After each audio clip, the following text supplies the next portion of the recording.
La chronique cinéma vous est présentée par le magazine Studio Ciné Live.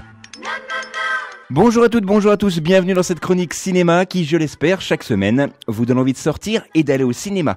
Allez, vous en avez l'habitude, réponse de la semaine dernière en ce qui concerne la citation. Alors, je vais essayer de la faire parce qu'effectivement, la phrase était un petit peu ambiguë, mais elle était vraiment tirée d'un film. C'est un peu trop calme. J'aime pas trop beaucoup ça. Je préfère quand c'est un peu trop plus moins calme. Alors, quel était ce film ? Je vous en avais donné une indication. C'était un film réalisé par Alain Chabat. C'est toujours le cas puisqu'il s'agissait effectivement d'Astérix Mission Cléopâtre. Et cette phrase était prononcée par Numéro Bis, incarné par Jamel Debbouze. Donc voici la réponse à la citation de la semaine dernière. Donc rendez-vous en fin de chronique pour la nouvelle citation de la semaine. Et celle-ci, je vous prie de croire, elle va vous rappeler quelque chose et je suis sûr que vous allez trouver même sans indication. Alors, pour les sorties de la semaine, nous allons parler cette semaine du film Le Goût des merveilles, la vie très privée de Monsieur Sim, Le Grand Jeu et un film, alors je ne sais pas si vous en avez entendu parler, moi pas du tout, Star Wars, Le Réveil de la Force, je crois. Enfin, on va en parler, mais ça, personnellement, ça ne me dit rien du tout. Alors, cette semaine, comme je vous l'ai promis, Le Goût des merveilles, un film réalisé par Eric Besnard avec la très charmante et souriante Virginie Efira. Ce film va nous raconter l'histoire qui se passe en plein cœur de la Drôme provençale où Louise, incarnée ici par Virginie Efira, élève seule ses deux enfants et tente de préserver l'exploitation familiale.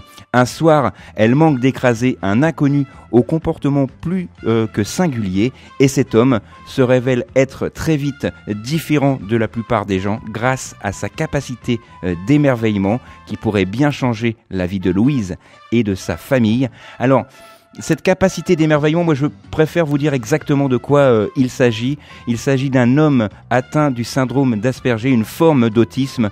Et vraiment, ce film est à voir. C'est mon coup de cœur de la semaine. Et encore une fois, Virginie Efira le prouve avec Le Goût des merveilles. Elle est très familière du genre de ce film puisque la comédie romantique est vraiment très présente dans sa filmographie.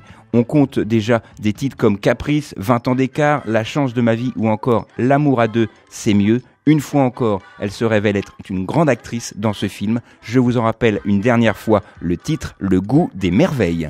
Autre sortie cette semaine, toujours un film français, La vie très privée de Monsieur Sim, un film réalisé par Michel Leclerc avec Mathieu Amalric notamment, et le grand retour d'une de mes idoles au cinéma, c'est Monsieur Jean-Pierre Bacri. Il incarne ici Sim, un homme qui n'a aucun intérêt, enfin du moins c'est ce qu'il croit, puisque sa femme l'a quitté, il n'a plus de boulot, et lorsqu'il part voir son père au fin fond de l'Italie, celui-ci daigne même pas prendre le temps de déjeuner avec lui.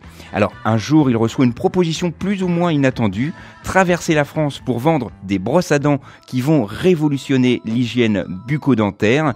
Il en profite pour revoir les visages de son enfance, son premier amour ainsi que sa fille et il va faire d'étonnantes découvertes. Ses relations, ses découvertes vont le révéler lui-même. C'est vraiment un film que je vous conseille. Ça s'intitule La vie privée de Monsieur Sim. Et il faut savoir que dans ce film, Michel Leclerc, donc le réalisateur, a pu tourner en dérision beaucoup d'outils de communication de nos jours, à savoir puisque Sim parle sur Facebook, dialogue sur Skype, etc. Et il a voulu faire justement ce parallèle pour montrer à quel point nous vivons dans une société multipliant les moyens de communication tout en isolant davantage les individus. Vous allez le voir, c'est vraiment exceptionnel. Ça s'intitule La vie privée de Monsieur Sim et bien évidemment, ça sort cette semaine. Autre sélection pour moi, il s'agit du film Le Grand Jeu réalisé par Nicolas Parcier. Alors cet homme ne vous dit peut-être rien puisque c'est son premier film et il a reçu en 2000 le prix Jean Vigo pour son court-métrage La République et il passe une fois de plus à une étape supérieure. Il essaye effectivement son premier film et c'est vraiment très réussi sur un sujet très difficile. Je vous en dirai deux mots d'ici quelques instants. Le film nous raconte l'histoire de Pierre, un écrivain d'une quarantaine d'années qui a connu son heure de gloire dans le début des années 2000. Et un soir, il fait une rencontre un peu mystérieuse. Un homme, Joseph Paskin, lui, un homme influent et charismatique et plus ou moins manipulateur.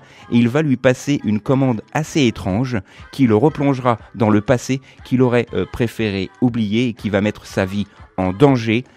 C'est un film que je vous conseille puisque ce film va nous raconter l'histoire de l'affaire Tarnac.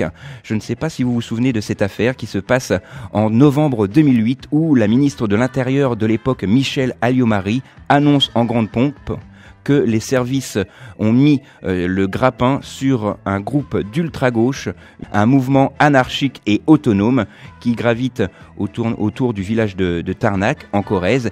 Et il y a eu 20 arrestations, 9 gardes à vue et des mises en examen pour le motif suivant. Ils sont soupçonnés d'avoir posé des crochets pour arracher les cathéters des TGV sur le passage. Et c'est vraiment un film très intéressant qui va mener politique et drame personnel. Le film, je vous le conseille. C'est un peu un film coup de cœur également, comme Le Goût des merveilles, mais dans un registre totalement différent. Il sort cette semaine et je vous en rappelle une dernière fois le titre, Le Grand Jeu. Donc effectivement, on revient sur ma petite boutade effectivement de début de chronique. Il s'agissait bien évidemment de Star Wars, Le Réveil de la Force, ce nouvel opus qui va se décliner en une nouvelle trilogie qui se terminera normalement en 2019. Donc encore un peu de patience, mais le nouvel opus ressort cette semaine avec effectivement toujours la même mouture dans une galaxie très très lointaine.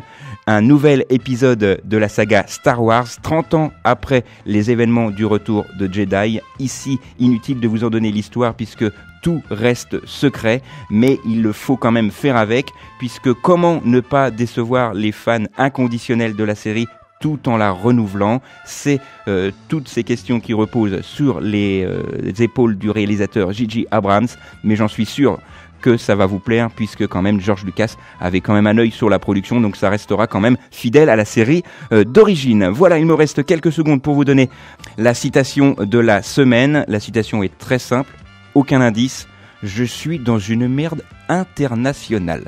Quel est le film dont est tirée cette citation? Réponse la semaine prochaine. Aucun indice, je vois que le réalisateur en chef ferme les yeux pour essayer de trouver. Je suis sûr que vous, derrière votre poste de radio, vous avez la bonne réponse. Donc réponse la semaine prochaine. Voilà, c'est tout pour cette semaine. On se retrouve donc la semaine prochaine, même endroit, même heure. D'ici là, sortez, allez au ciné. Et tant que vous êtes au ciné, au moins, vous n'êtes pas devant la télé. La chronique cinéma vous a été présentée par le magazine Studio Ciné Live. Studio Ciné Live, c'est chaque mois toute l'actualité du cinéma.